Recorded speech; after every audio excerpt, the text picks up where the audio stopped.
ഇഷ്ടദേവതയെ ഉപാസിച്ച് നമുക്ക് നമ്മുടെ രോഗദുരിതങ്ങളും നമ്മുടെ ദോഷങ്ങളും അകറ്റാം. ഇഷ്ടദേവതയെ എങ്ങനെ കണ്ടുപിടിക്കാമെന്ന് നമ്മൾ ഇതിനു മുൻപ് ഒരു വീഡിയോയിലൊക്കെ പറഞ്ഞിട്ടുണ്ട്. നമ്മുടെ 9ാം ഭാവമൊക്കെ കണ്ടുപിടിച്ചാൽ നമുക്ക് ഇഷ്ടദേവതയെ കണ്ടുപിടിക്കാം. 5ാം ഭാവം, 9ാം ഭാവം, ലഗ്നമൊക്കെ നോക്കി നമുക്ക് ഇഷ്ടദേവതയെ നിർണയിച്ച് കണ്ടുപിടിക്കാം. ഇഷ്ടദേവതയെ അനുസരിച്ച് നല്ലൊരു പങ്കും അതിൽ നിന്ന് നമുക്ക് നേടാം.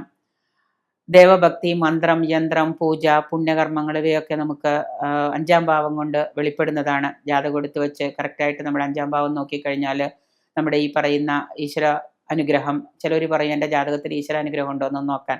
നമ്മൾ ഉടനെ 5ാം ഭാവം എടുത്ത് വെച്ച് നോക്കും ഈശ്വരാനുഗ്രഹം ഉണ്ടോ. അപ്പോൾ വ്യാഴം മറിഞ്ഞ് നിൽക്കുകയാണെങ്കിൽ നമ്മൾ പറയും ഈശ്വരാനുഗ്രഹം തീരെയില്ല, അവിടെ വളരെ ബുദ്ധിമുട്ടാണ്, ഇന്ന വഴിപാടുകൾ, ഇന്ന പൂജകൾ, വഴിപാടുകളൊക്കെ ചെയ്തിട്ട് അല്ലെങ്കിൽ ഇന്ന കാര്യങ്ങളൊക്കെ ചെയ്തിട്ട് വരും, നിങ്ങൾക്ക് ഈശ്വരാനുഗ്രഹം ഉണ്ടാവും. അപ്പം അങ്ങനെ നമുക്ക് ഈശ്വരാനുഗ്രഹം ഉണ്ടാകാനായിട്ട് ലഗ്നത്തിനോ ചന്ദ്രനോ ഏതിനാണ് ബലമെന്ന് നമുക്ക് നോക്കണം. അപ്പോൾ അത് സാധാരണക്കാർക്ക് എല്ലാവർക്കും ജ്യോതിഷം പഠിക്കാൻ പറ്റിയെന്ന് വരില്ല. എങ്കിലും നല്ലൊരു വിദഗ്ധനായ ഒരു ആസ്ട്രോളജറെ കണ്ട് എൻ്റെ ലഗ്നത്തിനാണോ ചന്ദ്രനാണോ ബലമുള്ളത് നോക്കാം. അതനുസരിച്ച് നോക്കിയിട്ട് അതിൻ്റെ 5ാം ഭാവം കൊണ്ടാണ് നമ്മൾ ചിന്തിക്കുന്നത്. ലഗ്നത്തിൻ്റെയോ ചന്ദ്രൻ്റെയോ ബലം ഏതാണെന്ന് നോക്കിയിട്ട് അതിൻ്റെ 5ാം ഭാവം കൊണ്ടാണ് നമ്മൾ ചിന്തിക്കുന്നത്. അങ്ങനെ ചിന്തിക്കുന്നതാണ് ഉത്തമവും. നമ്മൾ ഇഷ്ടദേവതയോ അല്ലെങ്കിൽ ദേവതാ പ്രീതിയോ കണ്ടെത്തണമെങ്കിൽ അത് ചിന്തിക്കുന്നതാണ് ഉത്തമം. നമ്മുടെ പൂർവ്വജന്മത്തിലൊരു വ്യക്തി ഉപാസിച്ചിരുന്ന ദേവതാ സങ്കല്പങ്ങൾ, ഇപ്പം നേരത്തെ നമ്മൾ പൂർവ്വജന്മം ഉണ്ടോ ഇല്ലയോ എന്നുള്ളതാണ് ഇപ്പോൾ ചില തർക്കങ്ങൾ. പൂർവ്വജന്മം ഉണ്ട് എന്നുള്ളത് നമുക്ക് വളരെ വിശ്വസനീയമായിട്ട് രീതിയിൽ ഇന്ന് നമുക്ക് ശാസ്ത്രീയമായിട്ട് തെളിയിക്കാൻ പറ്റിയിട്ടില്ലെങ്കിലും തൻ്റെ സംസ്കാര രൂപത്തിൽ ദേവതാ സങ്കല്പങ്ങൾ സംസ്കാര രൂപത്തിൽ നമ്മുടെ അബോധ മനസ്സിൽ എവിടെയൊക്കെ ഉണ്ടാകാമെന്ന് സിദ്ധാന്തങ്ങൾ പറയുന്നുണ്ട്. പൂർവ്വജന്മത്തിൽ ഒരു വ്യക്തി ഉപാസിച്ചിരുന്ന ദേവതാ സങ്കല്പങ്ങൾ തൻ്റെ അബോധ മനസ്സിൽ എവിടെയൊക്കെയോ തങ്ങിക്കിടക്കാമെന്ന് പറയുന്നുണ്ട്. ആ ദേവതാ സങ്കല്പത്തോട് നമുക്ക് ഈ ജന്മത്തിലും ഒരു അറിയാതൊരു ചായ്വുണ്ടാവാം. അതാണ് നമ്മളിപ്പോൾ ചിലപ്പോൾ പറയാറ് എൻ്റെ ഭഗവാനെ, എൻ്റെ കൃഷ്ണ എന്നൊക്കെ നമ്മൾ അറിയാതെ പറഞ്ഞു പോകുന്നുണ്ട്. അപ്പോൾ ചിലവർ ആ ജന്മത്തിൻ്റെ ബാക്കിയായിട്ട് ഈ ജന്മത്തിൽ ആ ദേവതയെ ഉപാസിക്കാറുണ്ട്. അപ്പം തീർച്ചയായിട്ടും ആ വ്യക്തിക്ക് ശിവസങ്കല്പത്തോടാണ് കൂടുതൽ ഇഷ്ടം എന്ന് തോന്നുന്നുണ്ട്. കഴിഞ്ഞ ജന്മത്തിൽ അങ്ങനെ ആയിരുന്നെങ്കിൽ ഈ ജന്മത്തിലും ശിവനോടായിരിക്കും, മഹാദേവനോടായിരിക്കും കൂടുതൽ ഇതുണ്ടാവുക. അപ്പോൾ അറിയാതെ പല ആപൽഘട്ടങ്ങളിലും അറിയാതെ വിളിച്ചു പോകും, ഭഗവാനെ എന്ന് വിളിച്ചു പോകും, മഹാദേവ എന്ന് വിളിച്ചു പോകും. അതുപോലെ ഏത് ദേവതയാണോ നമ്മളെ, ദേവിയാണോ നമ്മൾ ദേവതാ സങ്കല്പത്തിൽ ഉപയോഗിച്ചിരുന്നത്, പൂർവ്വസങ്കല്പത്തിൽ ഉണ്ടായിരുന്നത്, അതിനെ നമ്മൾ അറിയാതെ നമ്മൾ അപ്പോൾ ആ വ്യക്തിയുടെ പൂർവ്വജന്മത്തിലെ ഉപാസനാമൂർത്തി ഏതെന്നൊരു സൂചന കൂടി അവിടെ വരുന്നുണ്ട്. സ്വാമി ശിവാനന്ദ അഭിപ്രായപ്പെടുന്നത് ഈ തന്ത്രശാസ്ത്രത്തിൻ്റെ അടിസ്ഥാനം തന്നെ ഇഷ്ടദേവത ഉപാസനയാണ്.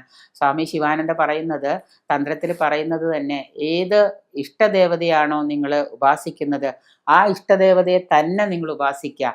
ഇന്നൊരു ദേവതയെ ഉപാസിച്ചു, കുറച്ചു കാലം കഴിയുമ്പോൾ അടുത്ത ദേവതയെ ഉപാസിച്ചു, കുറച്ചു കാലം കഴിയുമ്പോൾ വേറൊരു ദേവതയെ ഉപാസിച്ചു, അങ്ങനെ ചെയ്യാൻ പാടില്ല. ഒരു അപ്പം അതിന് അഗ്നിഹോത്രിയുടെ കഥയും കൂടെ പറയുന്നുണ്ട്. നമ്മുടെ പെരുന്തച്ഛൻ്റെ അഗ്നിഹോത്രിയെ കാണാൻ വേണ്ടി വരുന്ന സമയത്ത് അഗ്നിഹോത്രി അകത്ത് രാവിലെ പൂജാമുറിയിൽ പൂജയ്ക്ക് ഇരിക്കുകയാണ്. അപ്പോൾ ഇദ്ദേഹം അഗ്നിഹോത്രിയെ കാണാൻ വേണ്ടിയിട്ടാണ് വന്നത്. വന്ന സമയത്ത് പറയാണ് അദ്ദേഹം പൂജാമുറിയിലാണ്. അപ്പോൾ പൂജാമുറിയിലാണ്, പൂജ കഴിഞ്ഞ് പുറത്ത് വരട്ടെ എന്ന് പറഞ്ഞു. ഒരു കുഴി കുത്തി.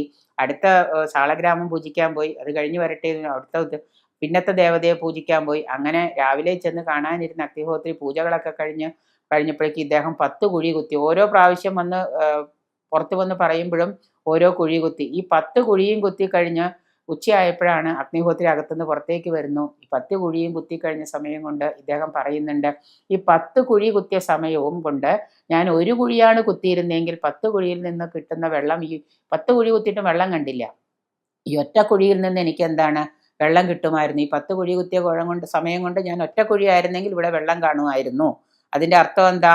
നിങ്ങൾ ഇത്രയും ദേവതകളെ അകത്ത് പൂജിച്ചുകൊണ്ടിരിക്കുന്ന സമയം കൊണ്ട് ഒരു ദേവതയെ പൂജിച്ചിരുന്നെങ്കിൽ നിങ്ങൾക്ക് റിസൾട്ട് കിട്ടിയേനെ. മനസ്സിലായല്ലോ? വളരെ ഷോർട്ട് ഫോം ആയിട്ട് നമ്മുടെ തന്ത്രത്തിൽ ഇത് പറഞ്ഞു തരുന്നുണ്ട്. അപ്പോൾ ഈ രീതിയിൽ നിത്യവും നമ്മൾ ഒരു ദേവതയെ തന്നെ ഉപാസിക്കുക. ഇന്നൊരു ദേവതയെ ഉപാസിച്ചു, കുറച്ചു കാലം കഴിയുമ്പോൾ ഈ ദൈവം ശരിയല്ല, അടുത്ത ദൈവത്തിനെ വിളിക്കുക, അടുത്ത ക്ഷേത്രം, അടുത്ത ദൈവം, അടുത്ത വ്യക്തി പറഞ്ഞത്, അടുത്ത ഗുരുവിനെ തേടി പോകുന്നു. ഇങ്ങനെയുള്ള ഉപാസനകൾ ചെയ്യുന്നു. തീർച്ചയായിട്ടും നമുക്ക് എന്താണ്, ഒരിക്കലും നമുക്ക് ഇത് അവിടുന്ന് ഒരു റിസൾട്ട് കിട്ടുന്നില്ല. അത് തന്നെയാണ് നമ്മൾ മനോനിയന്ത്രണത്തിൽ പറയുന്നുണ്ട്. ഈ മെൻ്റൽ ഇതിൽ ശരിക്കും പറഞ്ഞാൽ നമ്മൾ അഫർമേഷൻസ് ഒക്കെ പറയുന്നപ്പോൾ ഇത് തന്നെയാണ് പറയുന്നത്.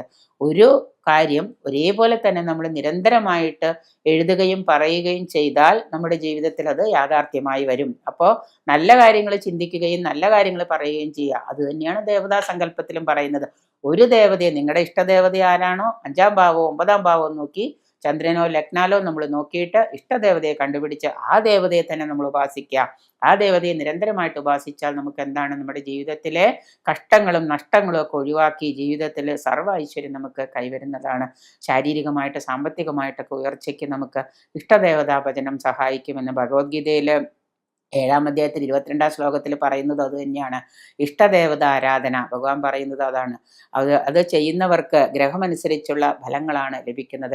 എന്താണോ നിങ്ങൾ ആഗ്രഹിക്കുന്നത് അവിടെ ഗ്രഹദോഷങ്ങളൊന്നും നിങ്ങളെ ബാധിക്കുന്നില്ല. ഇഷ്ടദേവത ആരാധന, ഇഷ്ടദേവത ഉപാസന നിങ്ങൾ ചെയ്യുന്നുണ്ടെങ്കിൽ നിങ്ങൾക്ക് തീർച്ചയായിട്ടും ആ വ്യക്തിക്ക് അവിടെ ഐശ്വര്യപ്രദമായിട്ടുള്ള ഉത്തമമായിട്ടുള്ള ഒരു ജീവിതം നിങ്ങൾക്ക് കിട്ടുന്നു. അതിന് ഏറ്റവും ഉത്തമമായിട്ടുള്ള ഒരു മാർഗമാണ് ഇഷ്ടദേവത ഉപാസന എന്നുള്ളത്. അപ്പോൾ നിങ്ങളുടെ ജാതകം പരിശോധിച്ച് നിങ്ങളുടെ ജാതകത്തിൽ ഇഷ്ടദേവത ഉപാസന പൂർവ്വജന്മത്തിൽ ഈ ജന്മത്തിൽ ഏതാണെന്ന് നോക്കിയിട്ട് അതിനെ നിങ്ങൾ ഉപാസിക്കുക. ആ അമ്പലങ്ങളിലും ഈ അമ്പലങ്ങളിലും ആ ക്ഷേത്രങ്ങളിലും ഇവിടെ കണ്ട ജ്യോത്സ്യന്മാരടുത്തൊക്കെ ഓടിക്കയറി പോവാണ്ട് ഒരു ഉപാസന കണ്ടുപിടിച്ച് അതിനെ ഉപാസിക്കുക. ജീവിതത്തിൽ സർവ്വ ഐശ്വര്യങ്ങളും വരാനായിട്ട് നമുക്ക് ആഗ്രഹിക്കുക, കാക്ഷിക്കാം.